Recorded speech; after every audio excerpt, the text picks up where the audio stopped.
Krishna, Hare Krishna, Krishna Krishna, Hare Hare, Hare Rama,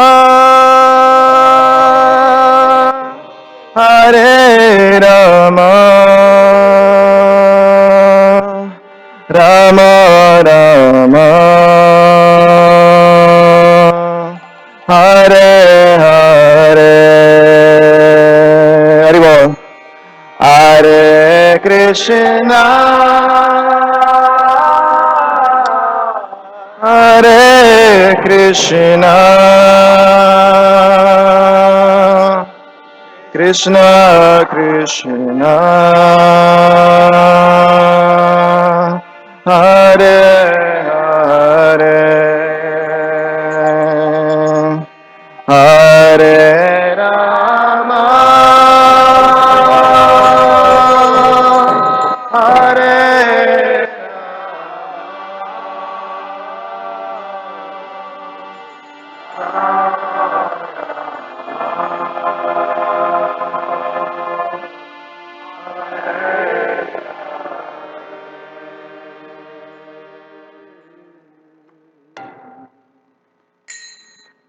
हरिनाम संकीर्तन यज्ञ की जय विष्णुपाद परमहंस परिव्राजकचर्य अष्टोत्तर शत Srimad his divine grace AC Bhaktivedanta Swami Srila Prabhupada ki जय विष्णुपाद परमहंस परिव्राजकचर्य अष्टोत्तर शत Shrimad His Divine Grace Bhaktisiddhanta Saraswati Goswami Maharaj Srila Prabhupada ki Ananta Koti Vaishnava Vrinda ki ISKCON Founder Acharya Srila Prabhupada ki प्रेम से कहो श्री कृष्ण चैतन्य प्रभु नित्यानंद श्री अद्वैत गदाधर शिवासादि गौर भक्त वृंद की श्री श्री राधा कृष्ण गोप गोपीनाथ श्याम कुंद राधा कुंद गिरि गोवर्धन की श्री वृंदावन धाम की श्री मजपूर नवद्वीप धाम की पुरुषोत्तम क्षेत्र श्री जगन्नाथ पुरी धाम की Their most beautiful lordship Shishi Kishore Kishori ki Parama Karuna their most merciful lordship Shishi Gauranitai ki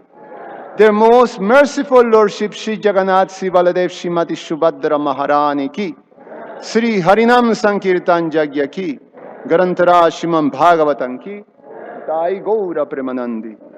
Oh, glory to Surya Sun.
Yes.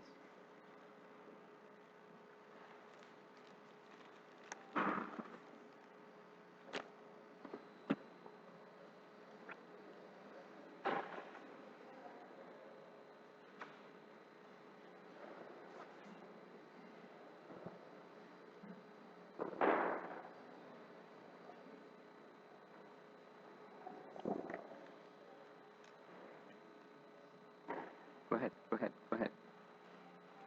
Listen to it.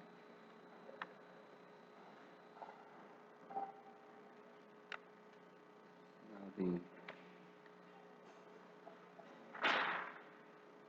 I need that. That's the. This is the Festival of Holy Name, July 2.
Jaya Radha Madhava Kunja Bihari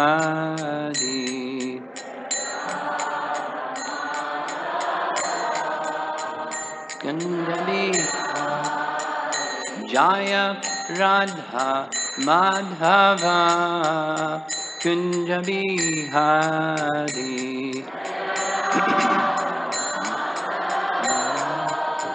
Kunja Bihari Gopi Jana Balabha Girivardhari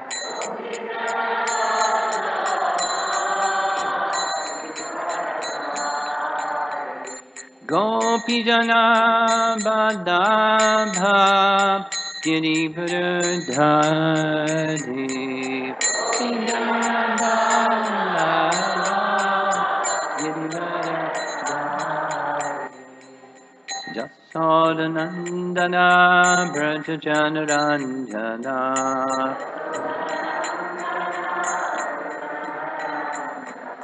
Jasodanandana Braja Janaranjana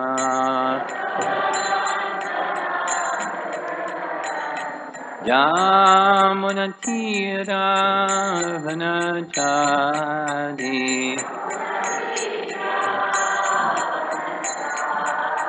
Jamunatira Vanachari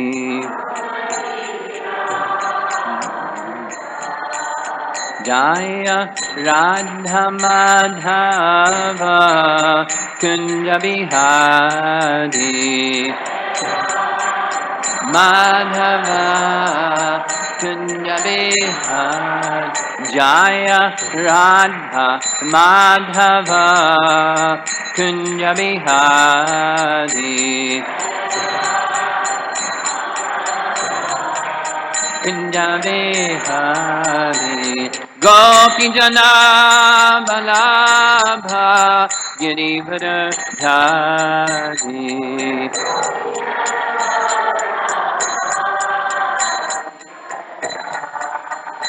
Gopi Jana Balabha Girivardhari Gopi Jana Balabha Girivardhari Jasodanandana Braja Janaranjana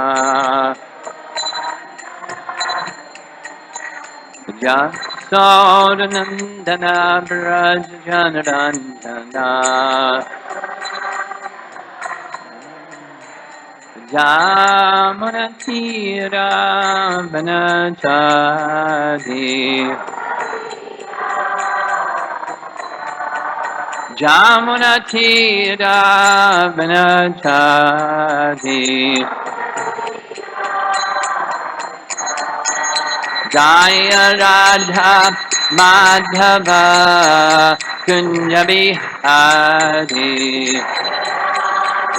Madhava Kunja Bihari Jaya Radha Madhava Kunja Bihari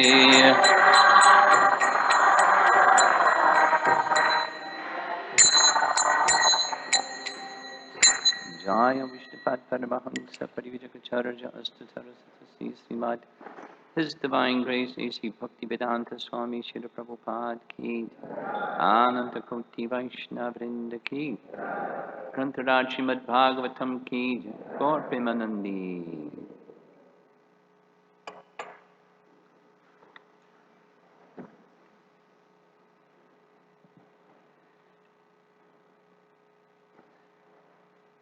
Welcome y'all to the Festival of the Holy Name. How many are here for an event, this event for the first time? Festival of the Holy Name? Especially those of you that are here for the first time, welcome very much. At the lotus feet of Kishore Kishori and our founder Acharya Srila Prabhupada. I like this statement at the somewhere up here that what's this one? One man's journey to a million hearts. Such a nice expression. One man's journey to a million hearts.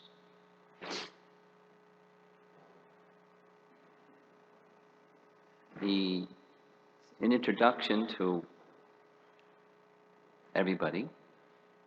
The intention of the Festival of the Holy Name is to help us by sadhu sangha, to help us go more deeply into taking shelter of the principal means of deliverance for this age given to us by Srimad Bhagavatam and through the mercy of Chaitanya Mahaprabhu. We're all chanters, and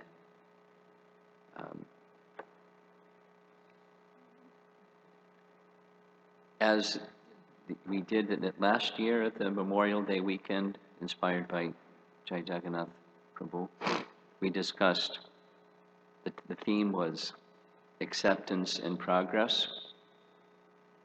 So both the acceptance, but emphasis especially on progress is the theme this time. Sharanagati, the steps of taking shelter, deeper shelter, surrender unto Krishna, and especially Krishna in the form of his holy name. So it's a festival of taking shelter of Krishna's holy name. Whatever it is that we have been doing up to now, go another step or go more deeply into that mood and spirit of taking shelter. So that's the intention of this festival of the holy name. And for those of you that have not taken part before, the thought is it's not a japa retreat. It's similar, but it's not a japa retreat. It's different displays and exhibitions of the chanting of the holy name in addition to japa, as a japa retreat focus is, but different forms and expressions of glorification of the holy name. Hallowed be thy name is what we'll be speaking on Sunday with Romapada Swami from Russia and myself. So taking shelter of the holy name. taking shelter of the holy name. So that's the intention, and that's the method. Different devotees investing some thought in how to, or awakening the spirit of submission to the holy name. And I thought to begin this morning, as is our convention, to speak something from Srimad Bhagavatam, in part because the teachings of Srimad Bhagavatam is the teachings of Chaitanya Mahaprabhu, or the teachings of Chaitanya Mahaprabhu is the teachings of Srimad Bhagavatam, and Srimad Bhagavatam very mercifully extends its lotus feet in the first two cantos of Srimad Bhagavatam, and then the rest of the form of the Supreme Lord through sound vibration of Srimad Bhagavatam, gifting especially the holy name throughout, from beginning, middle, and end. So this verse is taken from, or it's cited in Jiva Goswami's Bhakti Sandarbha. There's a section which I'll make available to Leela Manjari so she can distribute to whoever has registered. So if you didn't register, please register. So you'll get a copy of this. And it's Anuchhed, or text 236. This is the final verse. I'll describe how he constructs that, and it'll be, at least for me, the window or the doorway to enter into the topic of surrender, because he discusses surrender in that section. And this is the final verse of that section.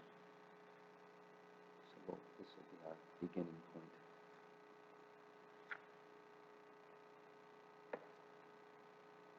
Om Namo Bhagavate Vasudevaya.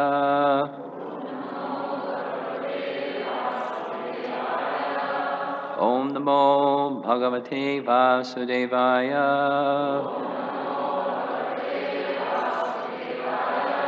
Om Namo Bhagavate Vasudevaya.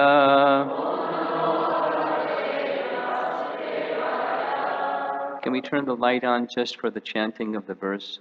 Because it might be easier to see the board if the light's on.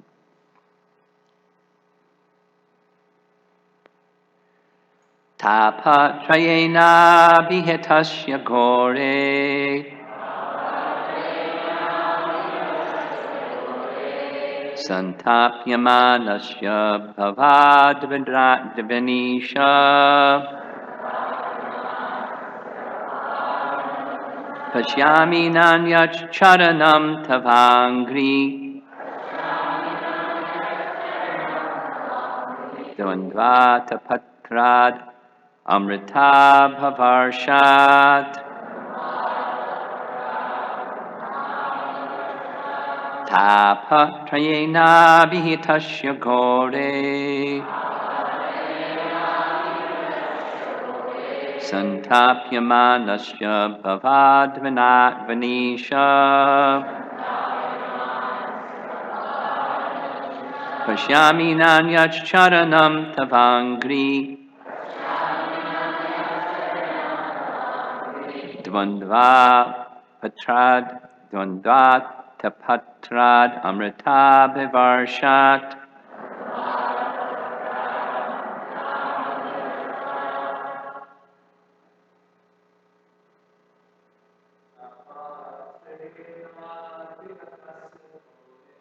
Tapa trayena vihatasya gore.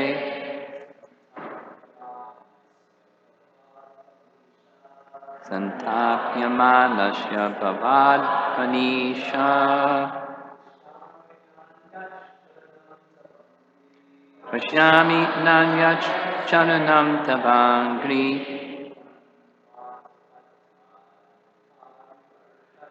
Dvandva patrad amrita bhavarshat.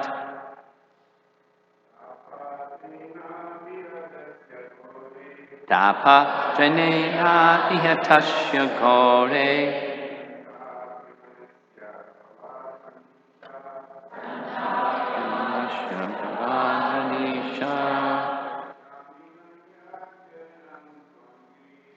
Pasyaminam Yachcharanam Tavangri.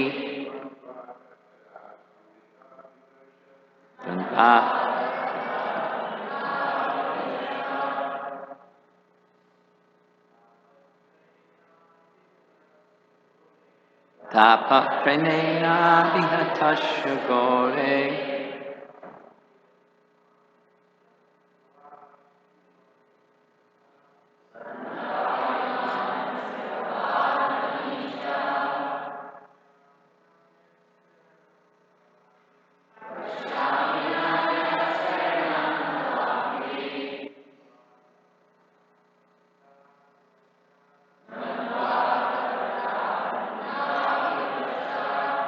Ladies?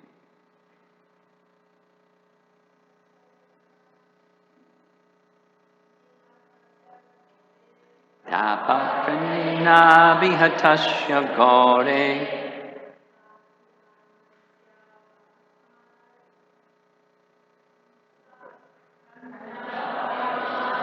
Vavadhanisha.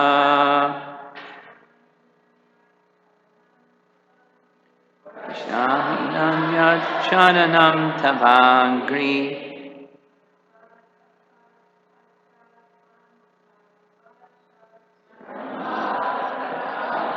Tabavarshat. Tapatranena vihatasya gore.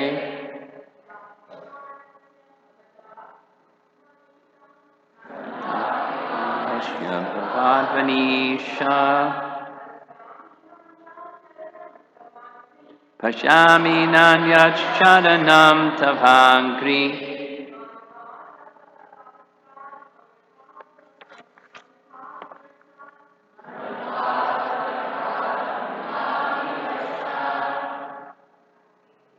Okay.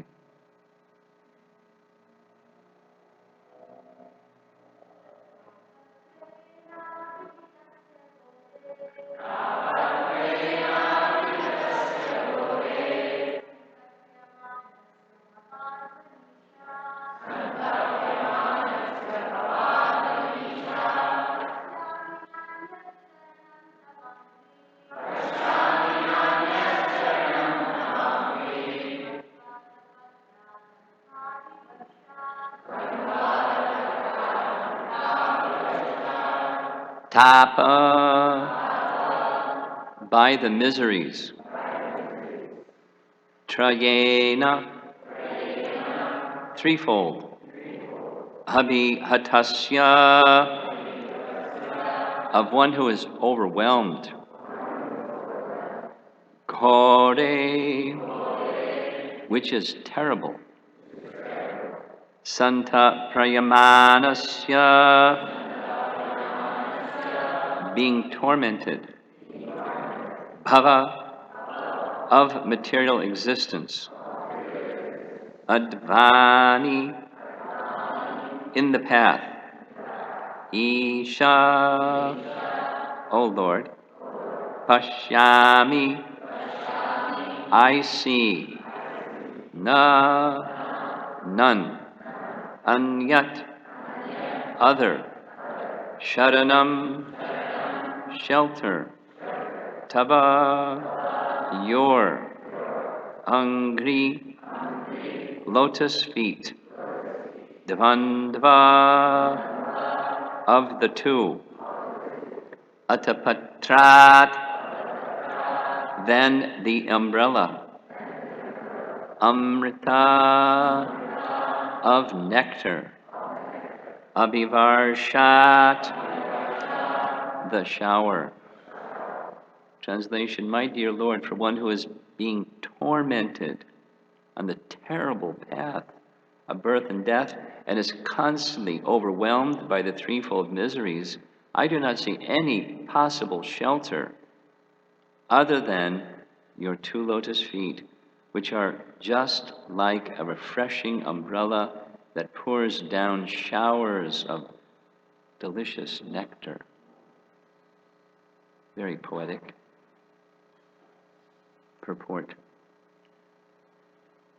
Lord Krishna is speaking this, is being spoken to by Uddhava. Lord Krishna, recognizing Uddhava's highly intellectual nature, has repeatedly recommended to him that one should achieve perfection by cultivation of transcendental knowledge. But the Lord has also clearly demonstrated that such knowledge must bring one to the point of loving devotional service to him, for otherwise it is useless. In this verse, Sri Uddhava corroborates Lord Krishna's statements that the actual happiness is obtained by surrendering to his lotus feet. When the incarnation of Godhead, Prithu Maharaj, was crowned, the demigod Vayu presented him with an umbrella that constantly sprayed fine particles of water. Usually umbrellas don't do that. The Lord's two lotus feet are similarly compared here to a wonderful umbrella that produces a constant shower of delicious nectar, the bliss of Krishna consciousness.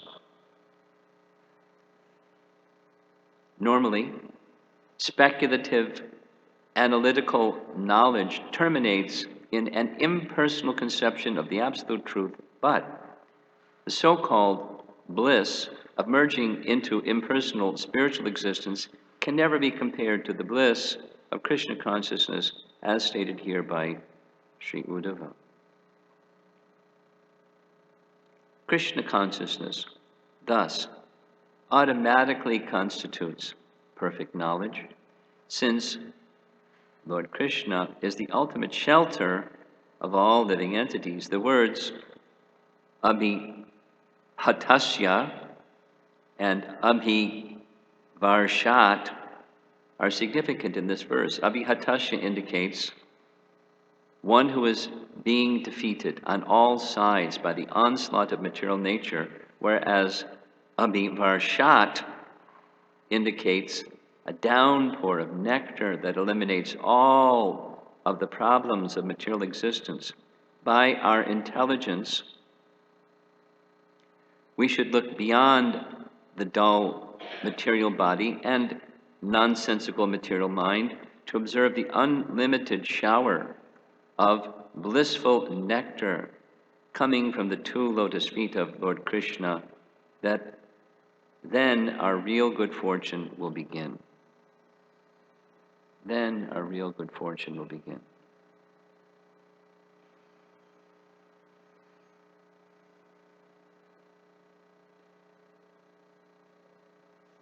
This is a wonderful topic. This is a wonderful verse to introduce the topic. And I think I'll start by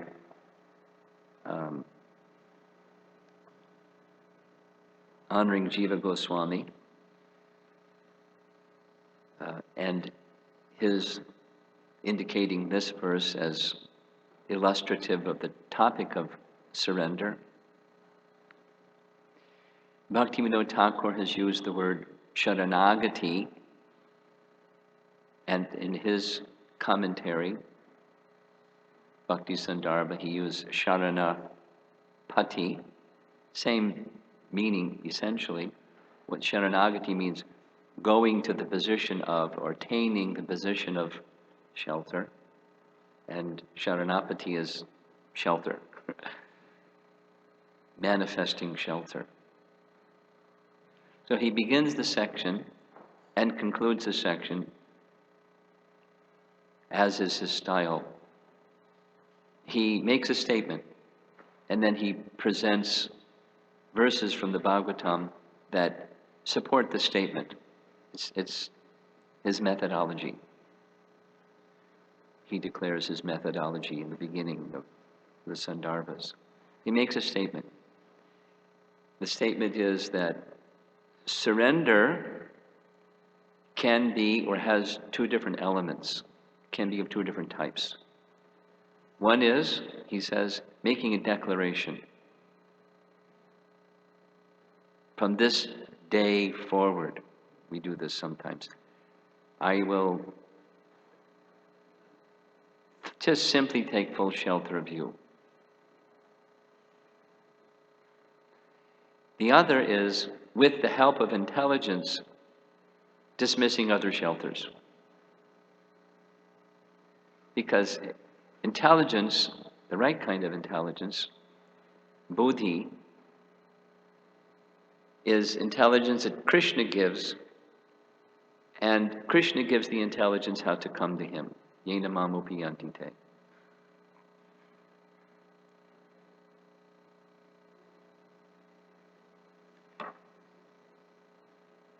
We don't get that intelligence if we don't submit ourselves to Krishna. If we submit ourselves to Krishna, we get that intelligence.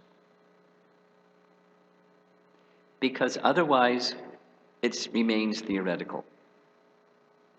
We hear, but unless the heart is open and desirous to progress, again, the same theme of acceptance and progressing, I wish to progress. I wish to get closer to Krishna. That's our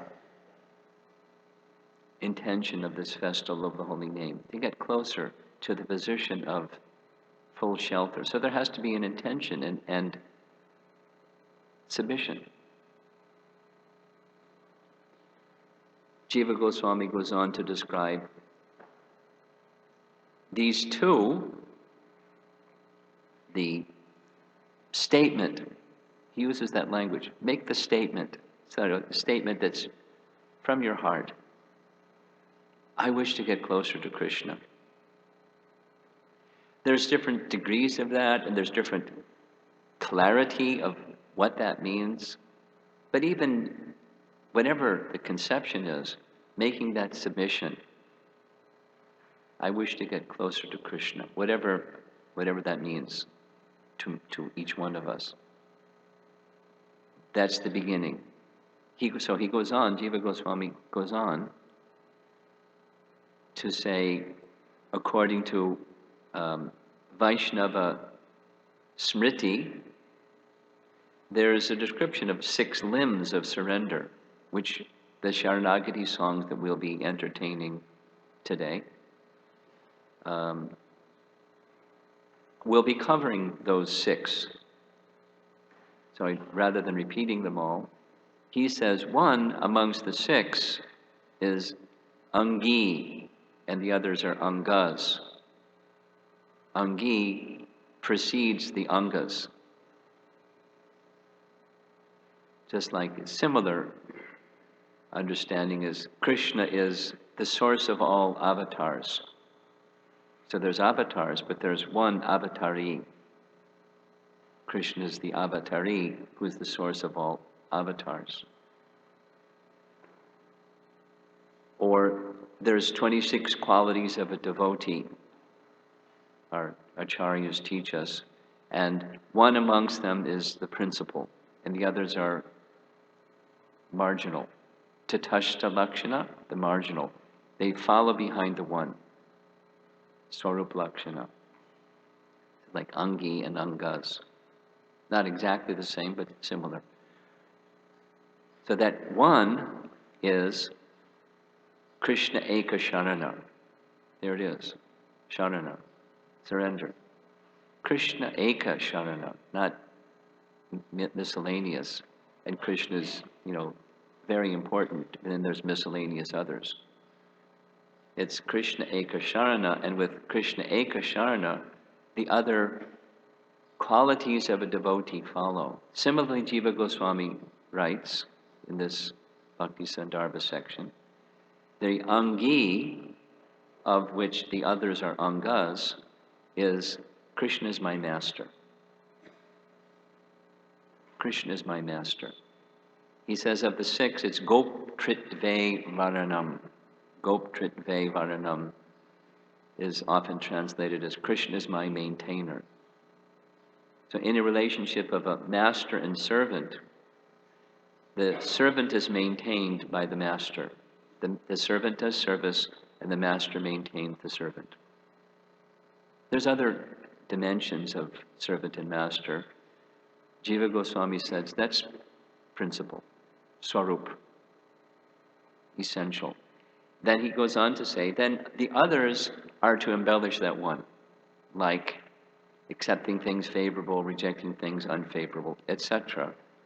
They're essential, but one is principal and the others are secondary. One is angi and the others are angas. So the principal one is submission.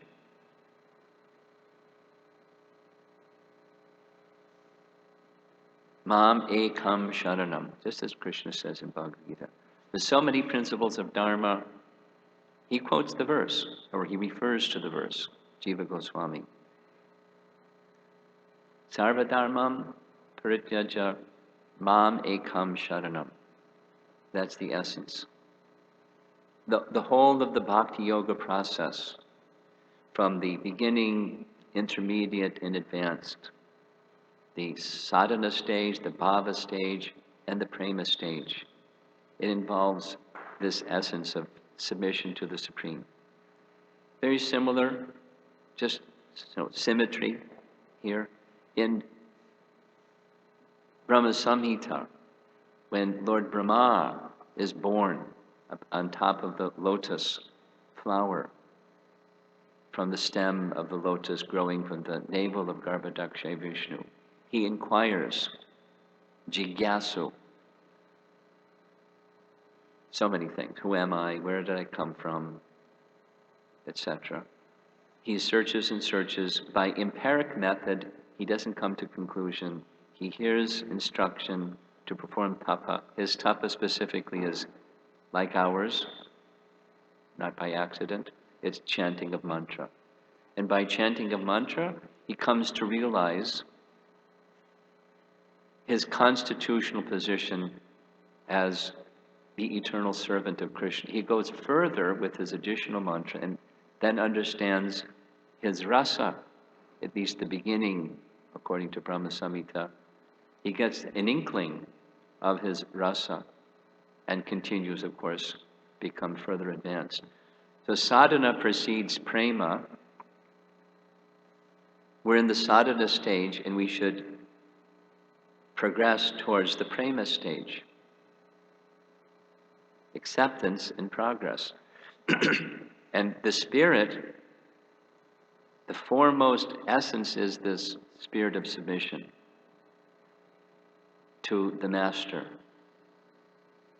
And the manifestation of Krishna that's most suitable for us is the name. Now, to help us access the name, Srimad Bhagavatam is there. It gives the whole panorama of all the subject matters, 10 essential subject matters.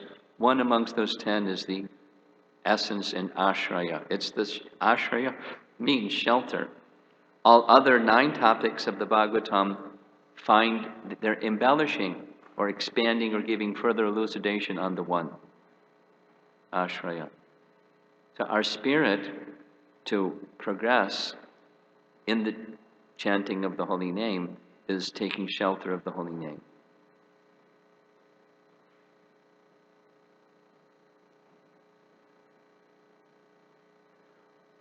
One of the things that's important in taking shelter of the holy name is understanding its importance. And beyond its importance and understanding its importance is the submission. But the intelligence or understanding the importance of the holy name helps us. It's not even essential, but it helps us come to that position. Like Rupa Goswami describes, knowledge may help one get a footing in the process of bhakti. So specifically in the purport, this whole section, this chapter 19, it's the compare and contrast of bhakti and gyan is over and over again, and over and over again, and over and over again in the Bhagavatam. Here it is, Krishna's final instructions to Uddhava, again, over and over again, as the purport says. Uddhava is highly intellectual, the purport says, and he was.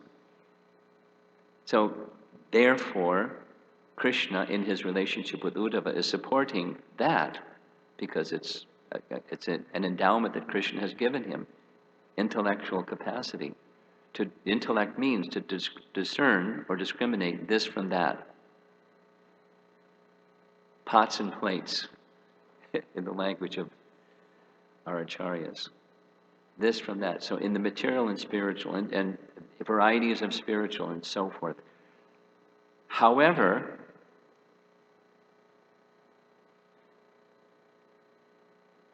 on its own, the best, the topmost thing that one can achieve through that intellectual discernment, minus bhakti, is recognition of Brahman feature of the Lord.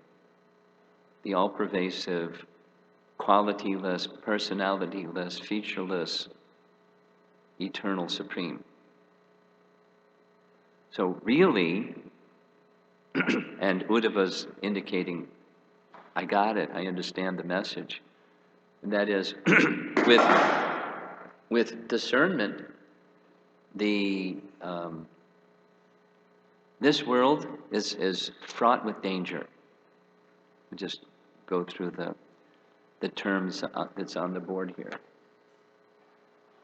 There's a lot of them. It's kind of repetitious. Tapa means miseries. Abhihatasya, overwhelmed. Gore, terrible. Santapya manasya, being tormented. Bhava, material existence. It's like, sledgehammer. It's not a nice place. And this is Uddhava. It's not, an impious person that's being beat up by their bad karma.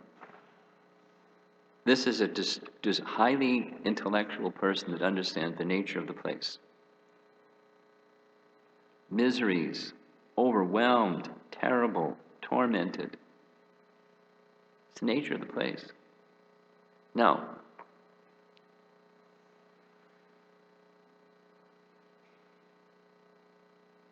I'm going to refer to a verse where, let's go there. There's something here, the happiness of the material world that attracts people to go for it.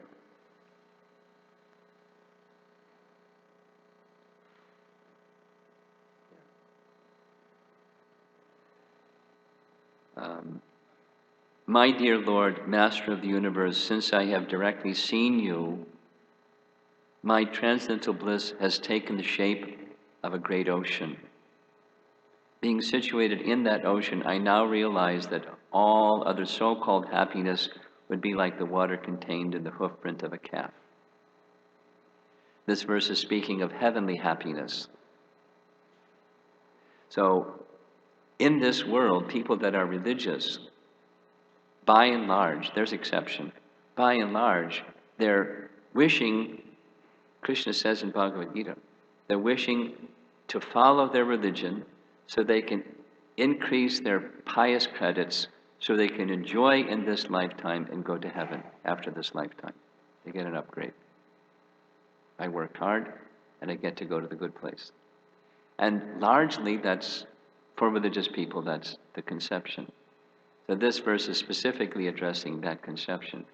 That conception of happiness in the heavenly planets is compared to the water in the hoofprint of a calf, compared to an ocean. And this is Brahman realization. Rupa Goswami takes the same metaphor and says the happiness of Brahman is compared to the water in the hoofprint of a calf, compared to an ocean of transcendental bliss that has waves and variety and variegated, unlimited happiness. So that happiness comes from the lotus feet of the Supreme Lord, exactly as found in this verse by Uddhava. Angri, Dvandava Angri, his 2 lotus feet. That happiness of his 2 lotus feet is the only refuge, the only place of shelter. Heavenly happiness is not Uddhava's aspiration. The Bhagavatam is not advising us, Bhagavad Gita is not advising us, one should not aspire for that. Because one who aspires for that buys misery.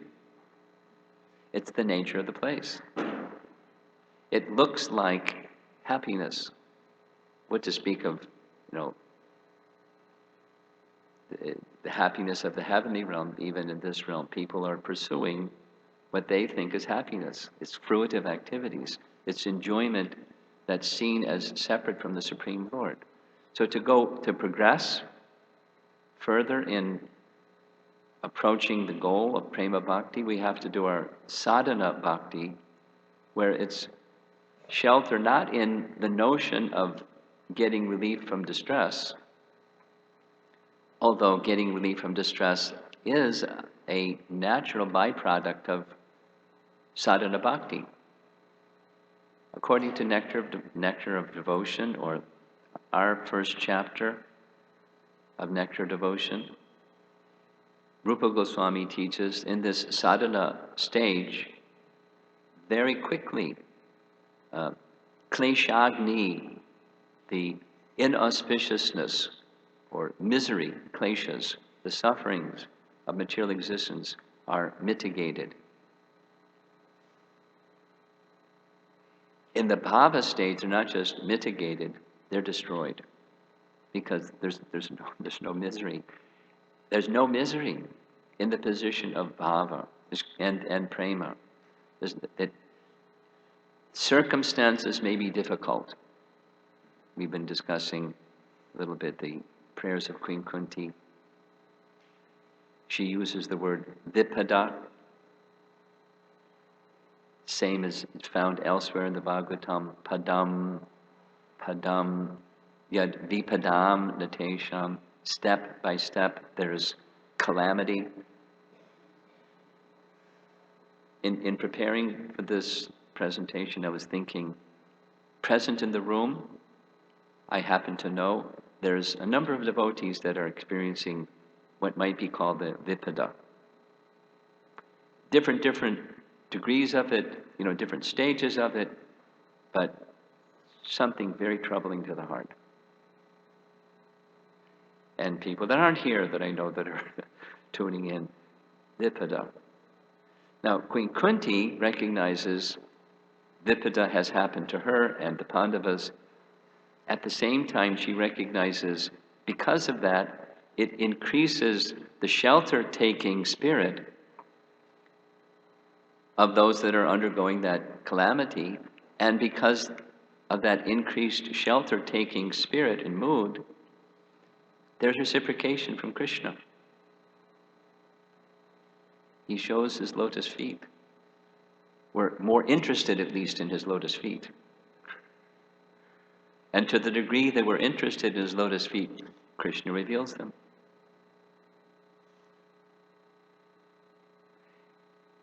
And the other one that's mentioned, Kleshagni and Shubha Da. Shubha means auspicious. Shubha Da means sadhana bhakti begins all auspiciousness.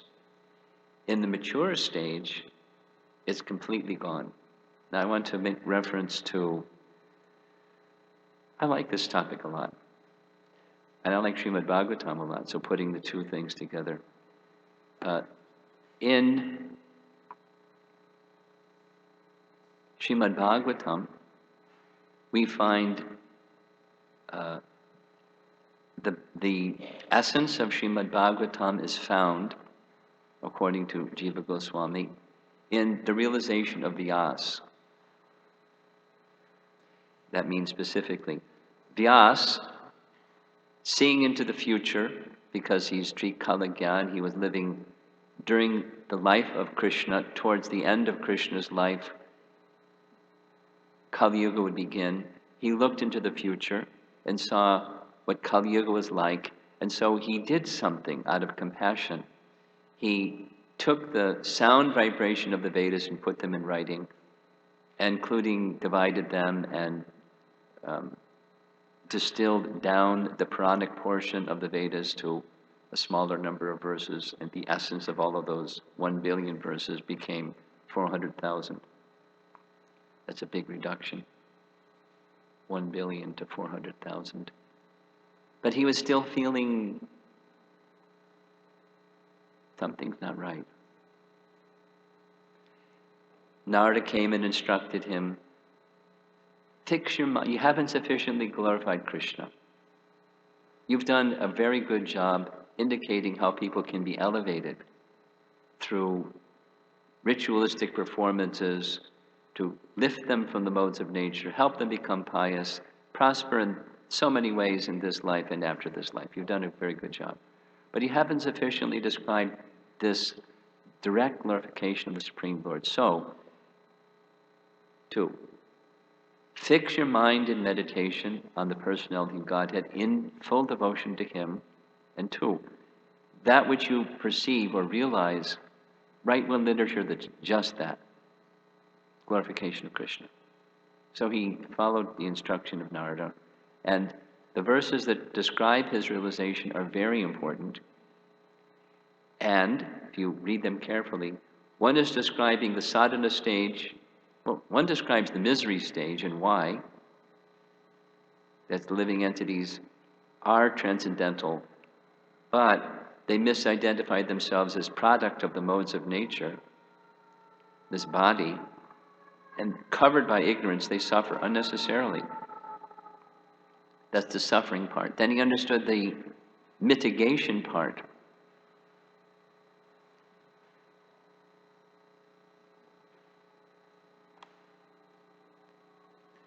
Anarto pashamam sakshat bhakti yogam adhoksajay. In that phrase, there's the word upashamana. Anartha, upashamana. Anartha means things unwanted.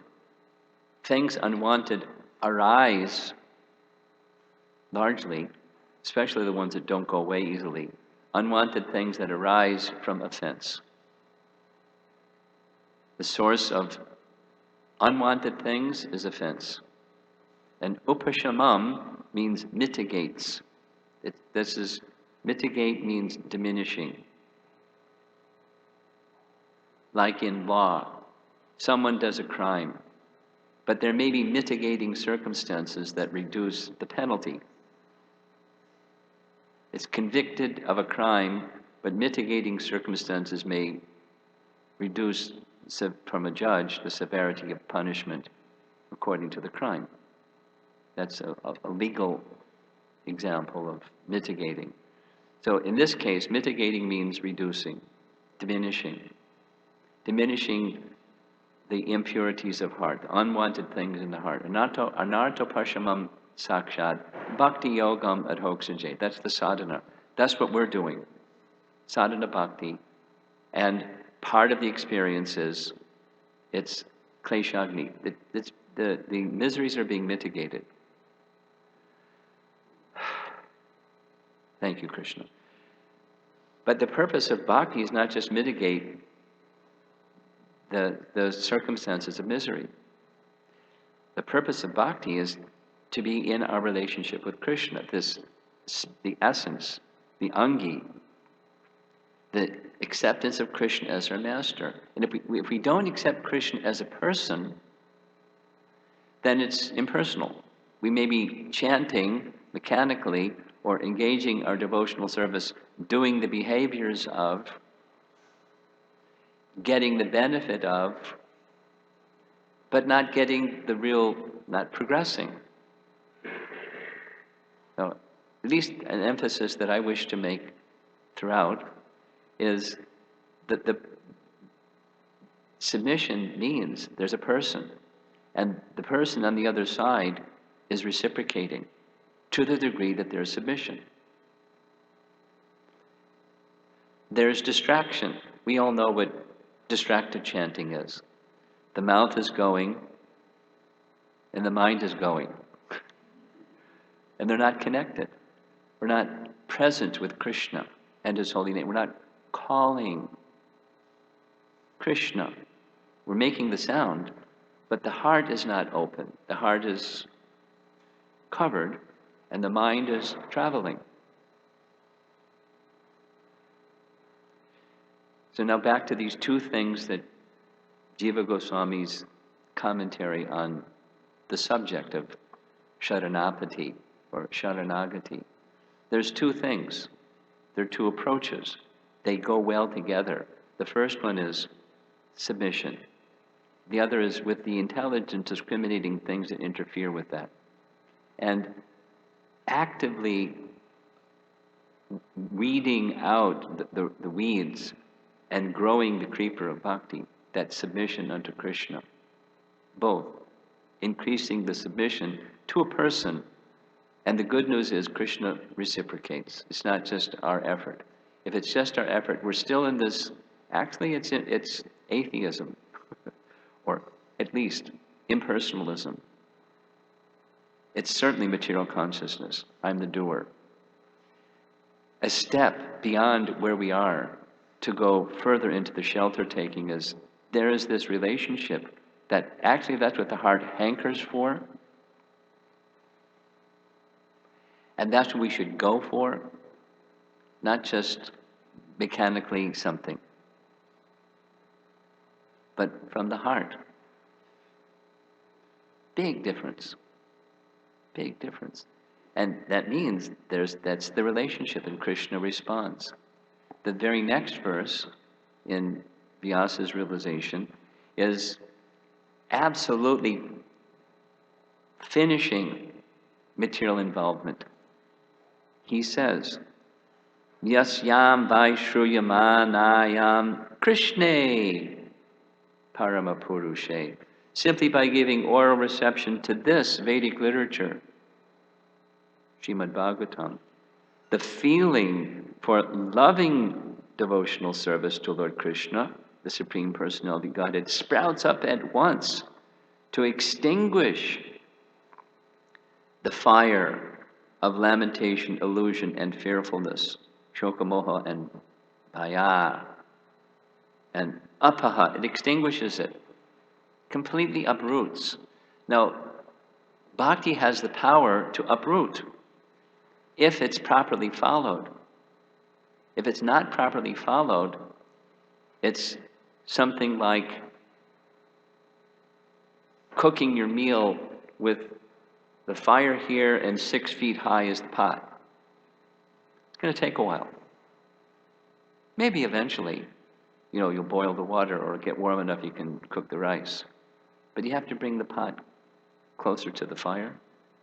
We have to bring our attention closer to the lotus feet of Krishna, to the person. That closes the gap between where we are and where we want to be. And the difficulty is,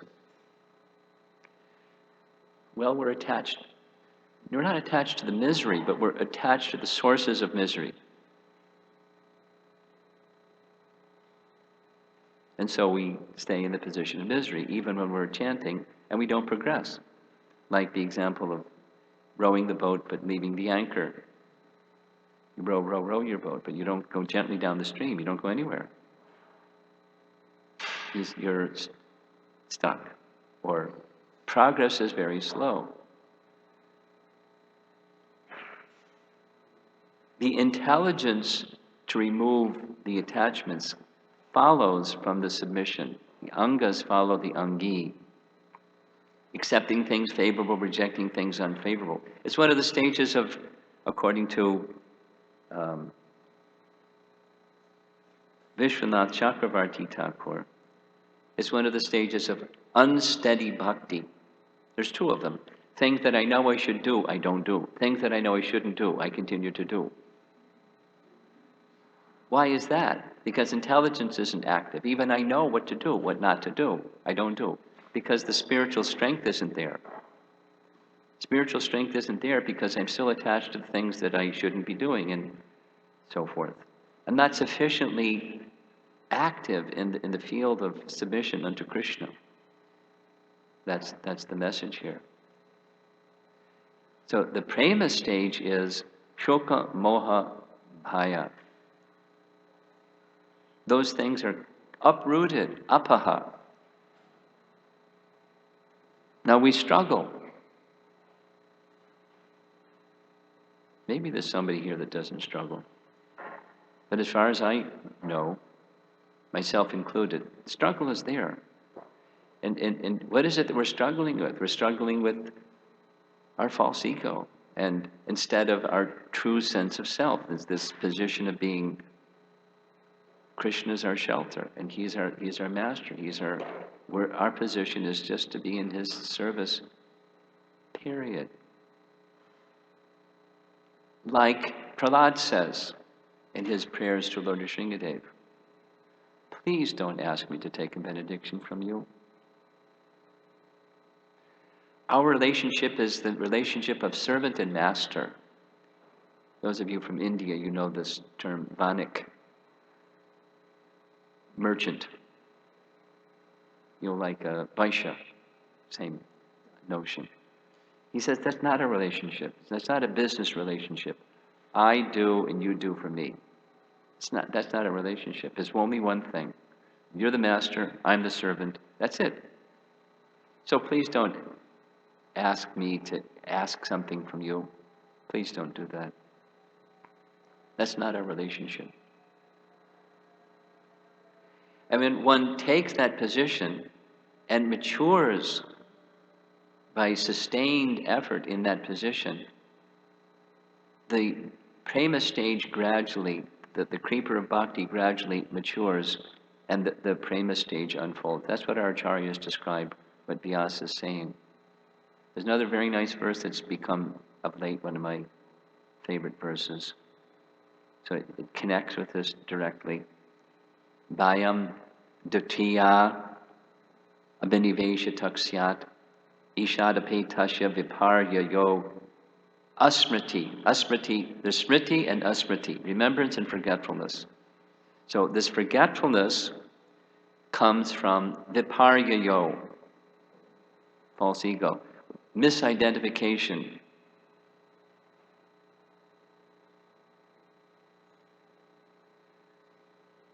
I think we've all had the experience. Even GPS sends us in wrong routes. But we ask somebody, which way is such and such, and they say it's that way, but it's actually that way. I had this experience not long ago. We're going to a home program, and somebody put in the address in the GPS, and it kept taking us around in a circle and saying, get to a certain place, turn left. There was no street by that name. So we, kept going, and it said, recalculating. Took us around the block, same place, turn left. There's no street. And it turns out there was something, there's like a creek, and on the other side of the creek there's such and such street. But the GPS got it wrong. We just kept following the wrong direction. We were never going to get to the destination.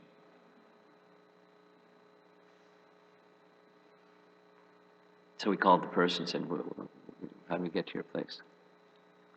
So we call Krishna and say, how do we get to your place? Here's how you get there. He's canvassing. He's sending his representatives. He's giving his teachings. He's giving it to Uddhava and giving it to Arjuna. He's inviting us. But we've got, beans in our ears. We can't hear. Because we're attached to something else.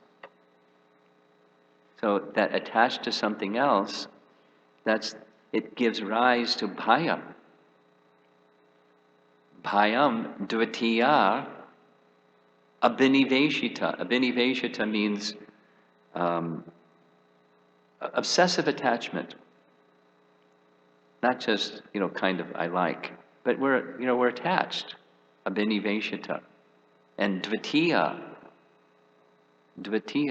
that which is seen as having value as separate from Krishna. Bhayam, fear arises. Bhayam syat. Fear arises from that. Dutiya abhiniveshita. We hold on. Even we hear, we hold on. Detachment is essential to progress in bhakti. But how are you going to get detachment? It comes from submission to Krishna. And the part of the submission, it's being described here by Uddhava. We recognize the place that we're in. It's not a friendly place. We try to make it nice. Prabhupada describes this in relation to Queen Kunti. There's calamities at every step. It's just the nature of the place. So materialists, people that are devoid of Krishna consciousness, they try to manage the calamities. They do, clever, independently, maneuvering, adjusting to make, the kingdom without God as if it's the same as the kingdom with God. Ravindra Swarup Prabhu calls it our God project. We try to make the kingdom of God here in a place that's a place of misery. Uddhava is very intelligent. He understands it's not a place of enjoyment. Even that little bit of water that's in the hoof print of a calf, it's nothing. There is something, and that's your 2 lotus feet. So, ishad apetasya. Apetasya is one who has turned away. So that the cure, same as in the Sandarbhas, Bhakti Sandarbha, the cure is turn your attention to. But it's not just the behaviors, it's the person. It's the person. So now who's the person? We have this Maha Mantra, and through the Maha Mantra, we're getting the person. It's a sound. But because this is now our very basic teaching, Krishna and his name are non-different. Abhinatvam nama namino. The name and the person are abhina. So when we're chanting Krishna's name, we're associating with Krishna. Now, who is Krishna?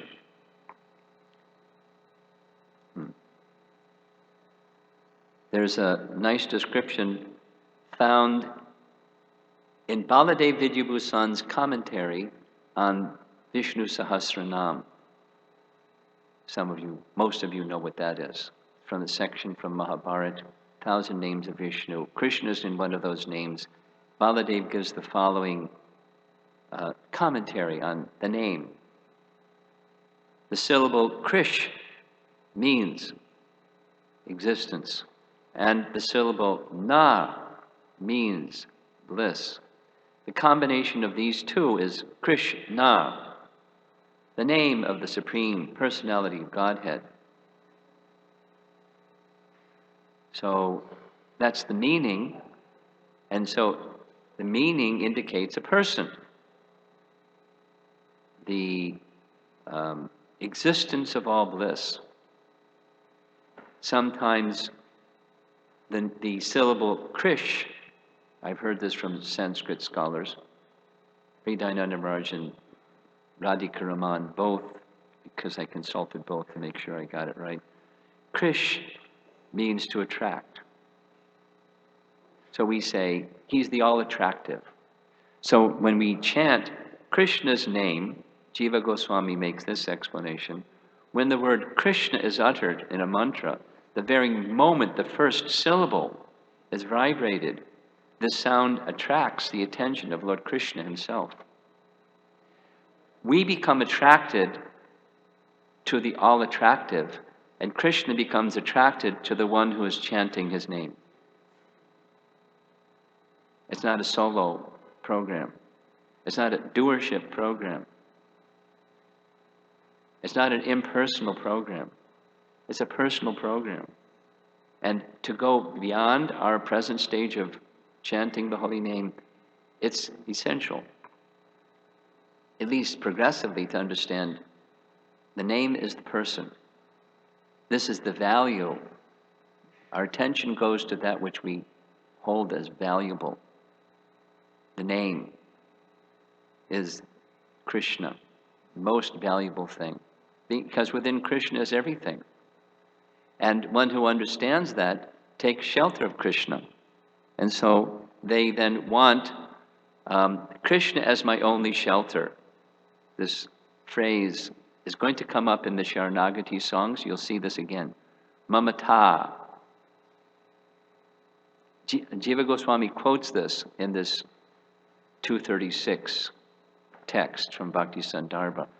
The pure devotee is always within the core of my heart, and I am always within the heart of the pure devotee. My devotees do not know anything else but me, and I do not know anyone else but them. Mamata means, Krishna, I am yours. You're the master. I'm the servant, same as Prahlad. That's it. I am yours. You can do, same as Mahaprabhu. You can do with me whatever you like. You can embrace me, you can neglect me, you can trample me, you can do whatever you like. There's only one thing I ask, please keep me engaged in your service. You're the master, I'm the servant. That applies for all rasas. Gopis down to, anyone, the cows. You do with me what you like. I'm your servant. And there's variety, all kinds of variety in the realm of rasa, but the essence built upon is, I am yours. And when one says that to Krishna, Krishna feels that to his devotee. This example, another example from Baladev Vidyabhusan in his commentary from Vishnu Sahasranam is in this term of Krishna named Vasumana. Vasumana is, we'll go back to the picture. Vasumana is one time Yudhishthira went in to pay his respects to Krishna, but he saw Krishna was in meditation. So he didn't want to disturb Krishna early in the morning. And his meditation went on for a long time. Finally, Krishna completed his meditation and came to external consciousness, and Yudhishthira paid his respects and said, what were you meditating on? And Krishna said, I was meditating on Bhishma. Vasu mana. Mana is mind, and Vasu indicates Bhishma. And the statement in Baladev's commentary, Krishna said, greatly afflicted and lying on the bed of arrows, Bhishma Dev remembered me at the last stage of his life. Because of his remembrance of me, O best of men, I now always remember him. This is mamata, and from Krishna's side, mamata. There's something, we're the servant. And Krishna reciprocates, yeyatam mam prapadyante, tang sataiva bhajam yaham. He's equal to everyone if we submit to him in this, I am yours, this goptritve varnanam. You're the master, I'm the servant. When we're chanting, then Krishna reciprocates immediately.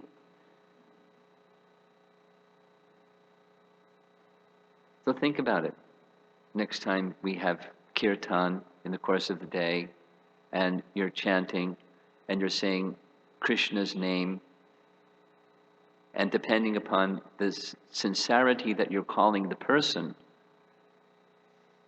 Krishna's reciprocation is immediately. Krishna is immediately there anyway because he's none different than his name. But you'll feel the connection with Krishna depending upon your submission unto Krishna. I am yours. And we can experience that through the medium of kirtan or japa or any form of Krishna's name. Jiva Goswami explains it this way. We're in this material world, and we stay in the material world because of offensiveness.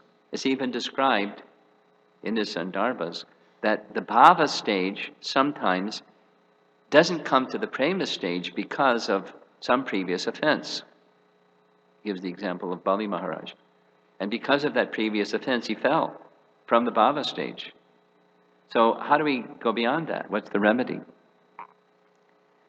The remedy is this trinadapi sunichena. So in the Sharanagati songs of Bhaktivinoda Thakur, it begins with dainya, humility, trinadapi sunichena. This humility, the humble mood, allows one to look inside. This is, guided by scripture, the intelligence can look inside and see where my heart is not right in my relationship with Krishna, and have the strength, based upon that humility and submission, to then address those things where our heart is not right. And then we can go beyond. That's this, it starts with, again, Jiva Goswami's statement, this submission, and then spiritual intelligence, through the process of hearing and associating and guidance, how to eliminate the things that are impediments in our relationship with Krishna. Because if it's inside, it's going to come out. And that means, impediments in our relationship with others and so forth.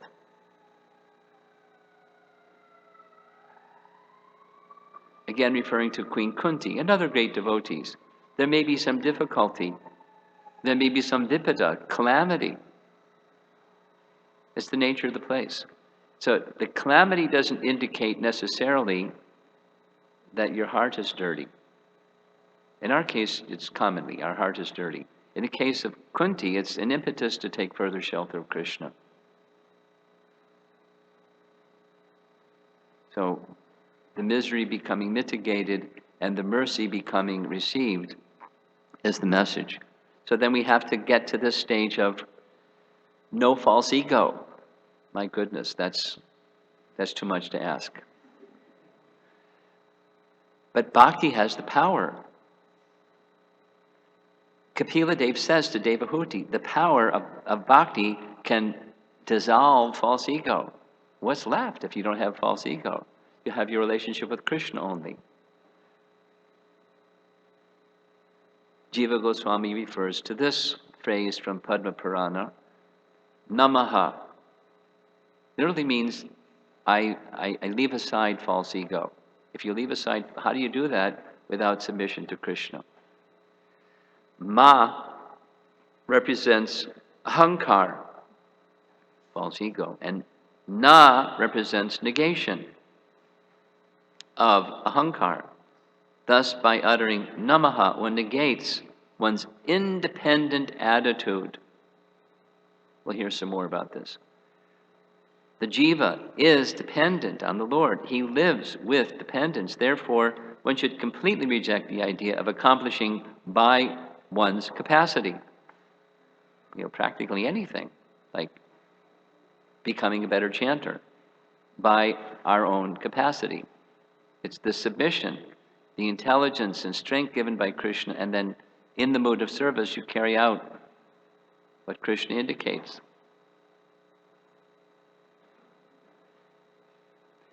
Nothing is left to be accomplished by the ability of the Lord. Consigning one's body to the Lord, one should serve Him. Just like the 4 Kumaras did. By seeing the lotus feet of the Lord, they became totally fascinated. That's their shelter. And it's Uddhava's shelter. There's only one shelter, the lotus feet of the Lord. And when you have the lotus feet of the Lord, the attraction for happiness in this world becomes insignificant. Happiness of Brahman becomes insignificant. There is some happiness, Brahmananda, but it's compared, Rupa Goswami compares it to insignificant. One can easily cross over it in favor of the ocean of happiness of the lotus feet of the Supreme Lord. And this is our last one. This is Rupa Goswami in one of his very wonderful verses, glorifying the holy name, Namastakam, just beautiful poetry. But he describes the holy name as having lotus feet because the holy name is a person. So, O Harinam, the tips of the toes of your lotus feet are constantly being worshipped by the glowing radiance emanating from the string of gems known as the Upanishads, the crown jewels of all the Vedas. So the Vedas are jewel-like, and the crown jewel of all the Vedas is the Upanishads, and the Upanishads have a radiance, and the radiance of the Upanishad is worshipping the tips of the toes of the holy name. Very beautiful poetry.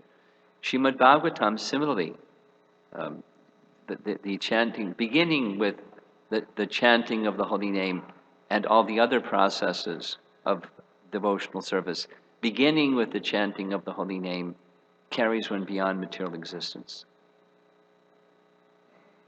But carrying beyond material existence is not just mitigation of suffering, it's obtaining the shelter of our eternal relationship with Krishna. It's the means of deliverance. You are eternally adored by liberated souls such as Narada and Shukadev. Now Shukadev, he was in the stage of Brahman realization, and he went beyond Brahman realization. He had zero interest in anything material, total avadut. Zero interest in anything material.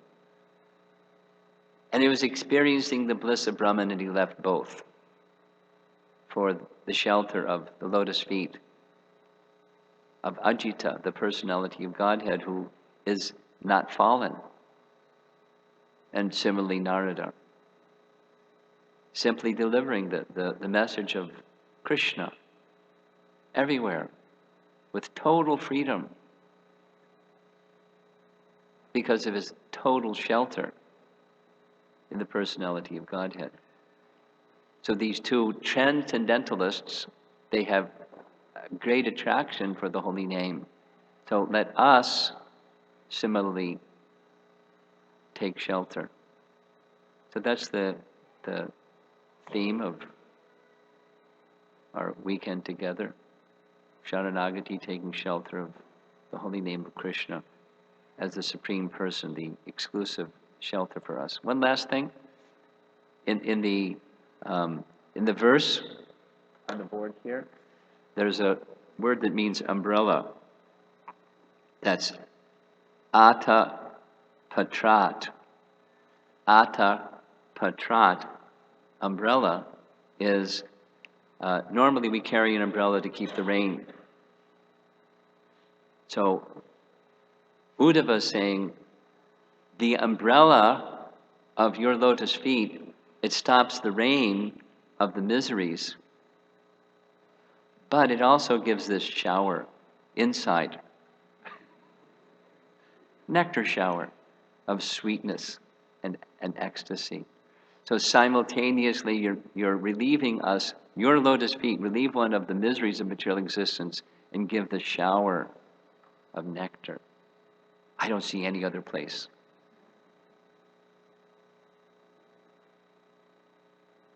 The poetry of the Bhagavatam is wonderful. It clearly portrays what the benefit of shelter. So whatever the discriminating capacity we may have, it may help us to come to that position of shelter taking. If it doesn't come to the position of shelter taking and engaging in devotional service, useless. Exactly the language of the Bhagavatam. Shrama evi kevalam.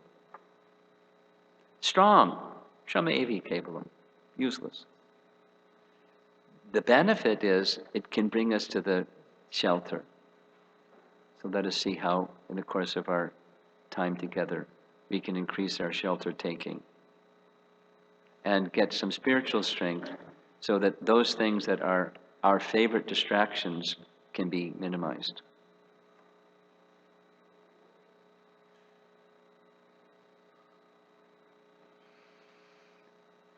Hare Krishna. Any discussion or comments? Yes, Hemangi?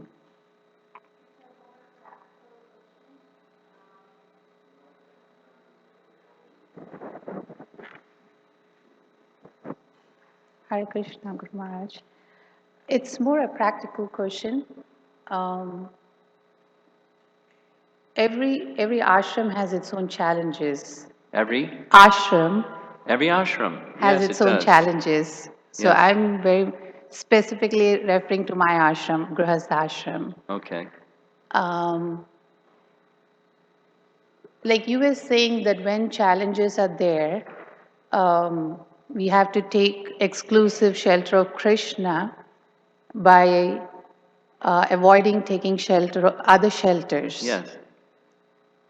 Sometimes, when facing challenges, you do have this desire that I want to chant more and hear and read Bhagavatam more, but then there is a practical aspect because you have to play the role of a mother or a wife and as a Etc. community member, which kind of takes over, and you're not finding, even though there's the internal desire, but you're not finding that kind of time to spend qualitatively something that gives you strength. So in such a situation, what do you do? Because I do experience frustration sometimes. No. And because I really know what to do, but I'm unable to do because of the practical challenges. Well, So in such a circumstance, uh,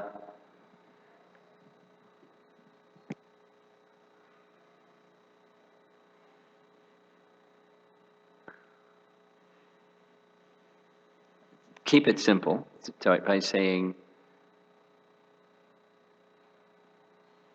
I know, a balance, just in short. The aspiration, if that aspiration remains within your heart, Krishna will make an arrangement. Maybe not that particular day, over some period of time when there's a tsunami, this overwhelming circumstance that just takes you away from shelter of the hearing, the sound vibration.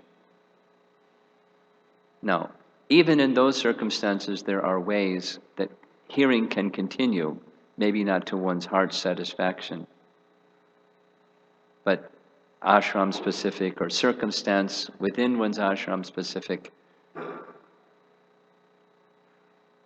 The aspiration will come out in the form of some, Krishna will help on his side and as well from our side. We'll find the time. It's something like what Prabhupada writes in Ishopanishad about time. The materialist says, I have no time, and in fact, they have no time because they're being engaged by the external energy that keeps them fully engaged, so they have no time. They say, I don't have time. I can't come to the temple. I can't take this book. I can't read the book. I don't have time. I'm too busy. And they're too busy because they're engaged by the external energy. If the devotee, on the other hand, circumstantially, there's a heavy demand based on the circumstance, then you maintain the desire, and as soon as the opportunity comes, again, you're back to the regulation of strong hearing and chanting. And it may require, largely it's the spiritual force. Krishna will help us. In some cases, not your case, of course, devotees may overextend themselves. And so in those cases, they may need to step back a little bit from commitments that are made. I mean, you do that periodically. You step back from it because you need to take care of the things you need to take care of. But you're enthusiastic to be in service, so you extend yourself. But so the ballast is the strong desire, and ensure that the strong desire is there. I could say for myself, different ashram, different circumstances, not mothering, but it's other kinds of services, including taking care of needs of disciples that really feel the need of some attention, and and genuinely so. So each of us, personality specific and ashram specific, must find the time, because it's in the heart that we must find the time. And so there may be periods there's more, there may be periods that's critical, and there's less. But the desire needs to be cultivated and sustained, and Krishna will make some arrangement. So, from time to time, we take a little break, for example. Otherwise, it's a treadmill. However, my experience is, when you chant sincerely, Krishna hears, and he gives you more service. It's ever increasing. I'm in a space where I'm afraid of that. Well, you don't chant sincerely, and you. That's not possible. No. But then you use, many things happen. Your intelligence discriminates, and you invest time in things in a quality way rather than a quantity way. You follow? And that's part of the empowerment that Krishna gives. Look at what our founder Acharya did. He gave quality time in a consolidated manner with different individuals, and completely won their hearts. And their whole lives are just dedicated to his service thereafter. So it's the essence is the Krishna consciousness that we're carrying then enables us to give quality time without necessarily quantity time, and it's effective. And that's dependent upon the quality of your chanting. All right? Uma had her hand up. Can you pass the microphone over here? Put your hand up so he knows who to give it to. Yes. Hare Krishna Maharaj. So I heard that if we don't see Krishna as the person, we can be doing our various services, but we will not make progress. Minimal. It's some progress, but minimal. Okay. My question was going to be that how do I know that I am seeing Krishna as a person, and can... In your heart of hearts, you know the answer to that. And there's the short answer is there's a mix. And we know from our own, self-awareness, are we chanting in a mechanical, or are we chanting in a from our heart manner? We know. And the experience is different depending upon whether it's mechanical or from the heart or mix. Distracted chanting and attentive chanting, we know the difference. And the reciprocation is there immediately. Is this related to being impersonal? Yes. Oh, yes. Okay, so there's, like, the process of getting rid of our impersonalism is, if I understand, is gradual, right? Yes. And that's why it's a mix. Yeah. That's... Yes. Okay. It's a mix of impersonal and strong material. And over there's this, I want to be in my relationship. I want relief of the distress, and I want this position of peace. And that's, in the beginning, that's largely the aspiration, exactly what Krishna says. At some point, we have to move the dial, or move the fulcrum, and recognize it's not just that. And then cultivate what it is. We just invest attentiveness to what bhakti really is. There's something there, and it needs to be cultivated. And, diminish the other one. But primarily by investing in being in our relationship with Krishna, and it unfolds. Everything follows from that one. The angas follow the angi. Okay? Thank you. Yeah, in the back.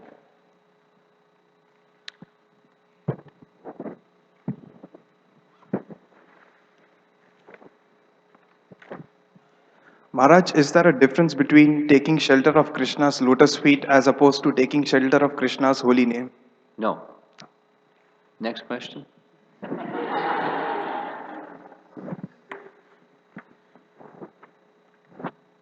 Hare Krishna. My question is, it said like, in Queen Kundi's example that she's going through some adversity and that gives her that feeling where she can sincerely call out to Krishna. Yeah. So it makes me think that there is no way to the holy name without that kind of suffering. So it is like, I guess that's my question. Is there a path that's easy, or is it like difficult for everyone? You know what I mean? Like, is it a same degree of difficulty, or is it differ depending on the individual? Yeah, it's different according to the individual. The nature of the place, confirmed by Uddhava, is it's miserable. Krishna says, and he's confirming. So it's not, each of us have our own custom-made, set of vipadas, calamities. But it's not punishment or God is cruel or something. It's just the nature of the place. And it's customized specifically to help us become detached from the temporary. We have our favorite temporary. And Krishna doesn't necessarily go for the jugular the first time, but he'll, take away some things and let's just see how they respond. And then, but there's these two statements. Krishna never gives us a test that we cannot pass.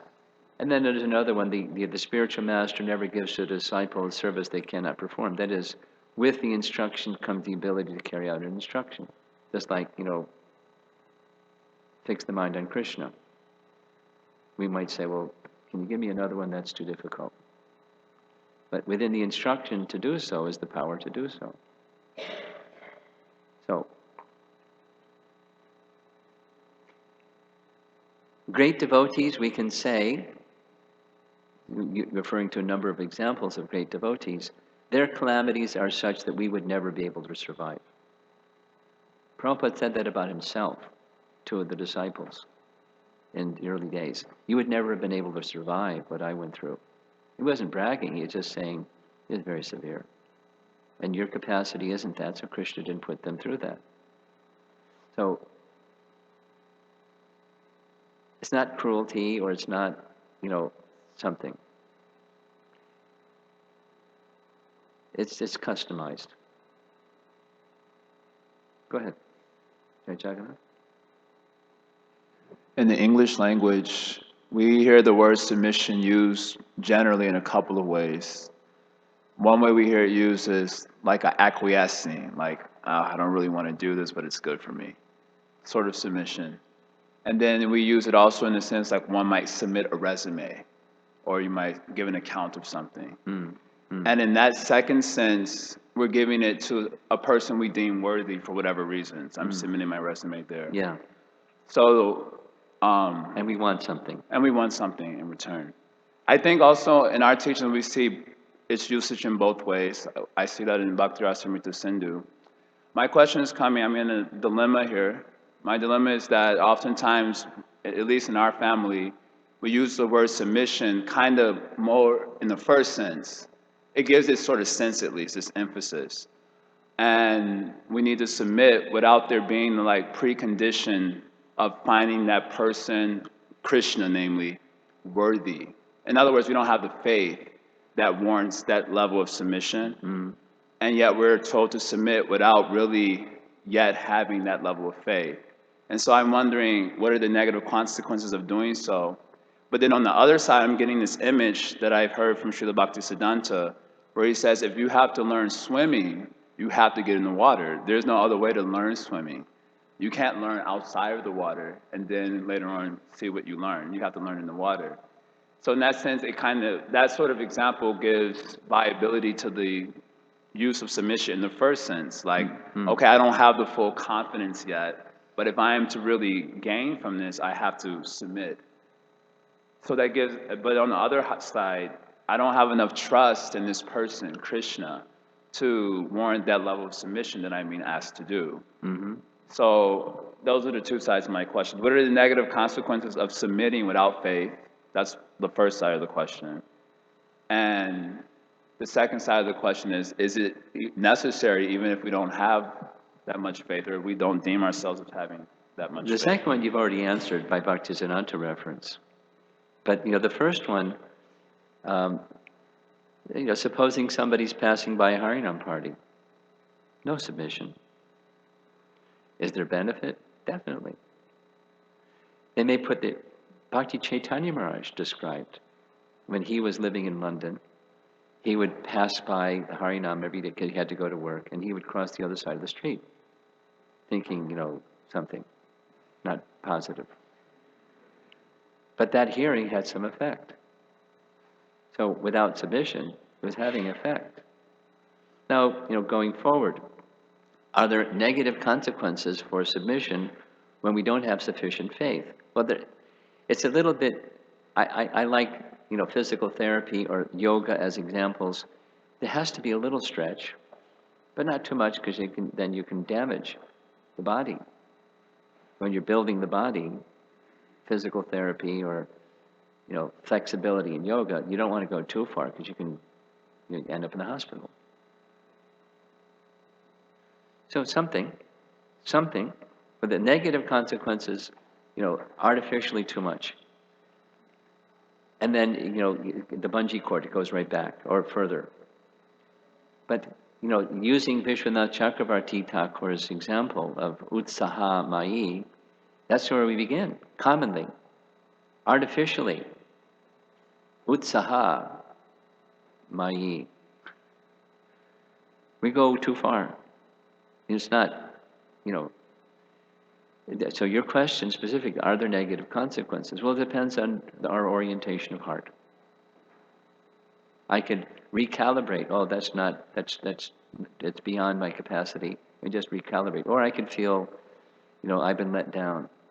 I surrendered, and Krishna didn't give me what I wanted, and so I'm going away. Or blaming another person, or, something. So it depends on the orientation of heart. Is there negative consequence? So ideal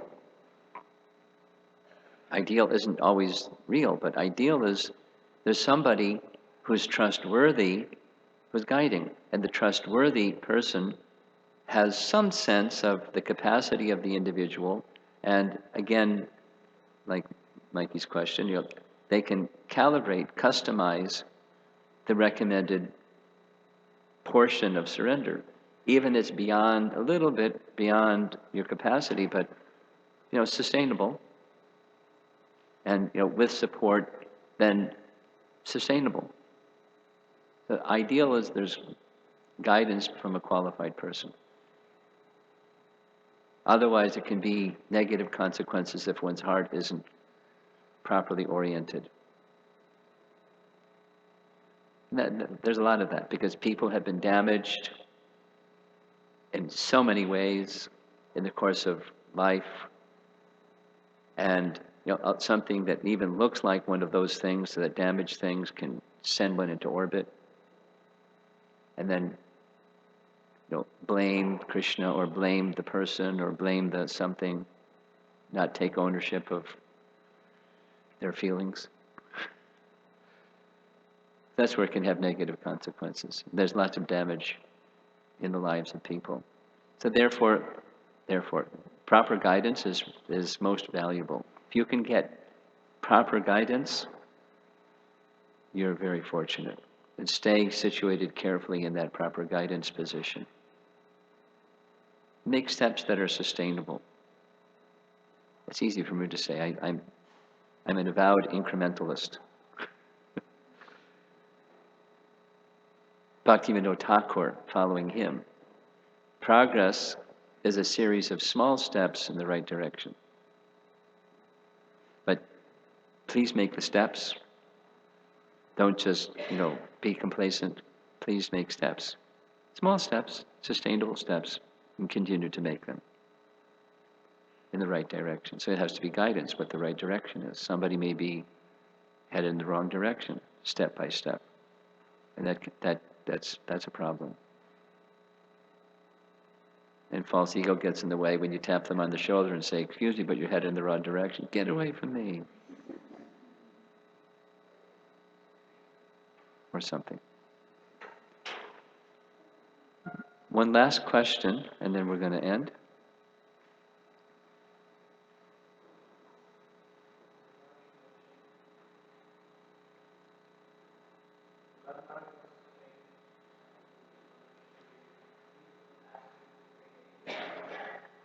Yes.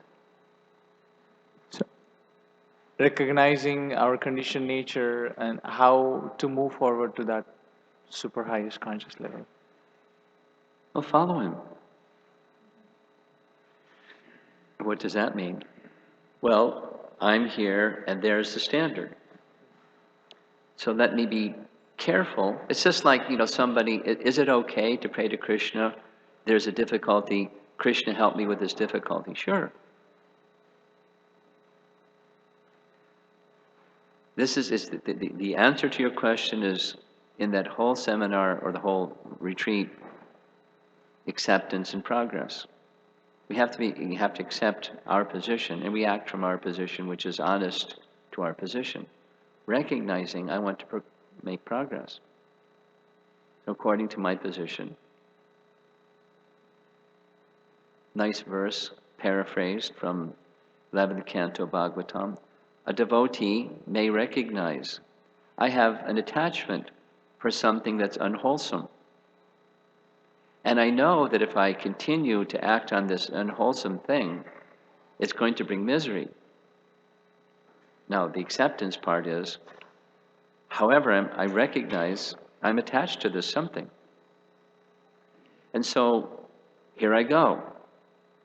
I'm going to act according to my honest position, knowing that it's going to bring misery, but all the while praying sincerely to Krishna that my heart simply become filled instead with the desire for your unalloyed devotional service.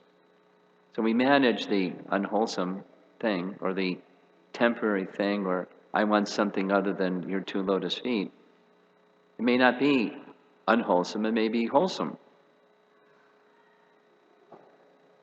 I want some money so I can serve Krishna with doing this thing. Or whatever it might be. Now, a pure devotee, our founder Acharya, he found ways, but the spirit to have the resource, manpower, and money to build the Hare Krishna movement. But his shelter was one thing, like Krishna, if you so desire.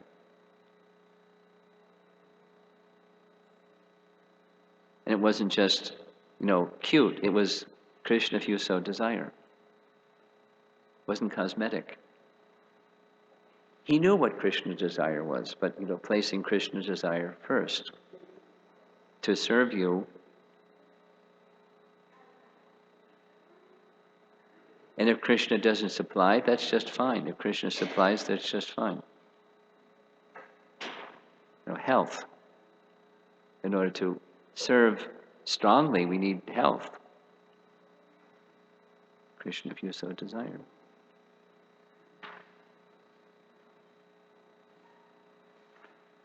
Okay, to be continued. Srila Prabhupada ki jai.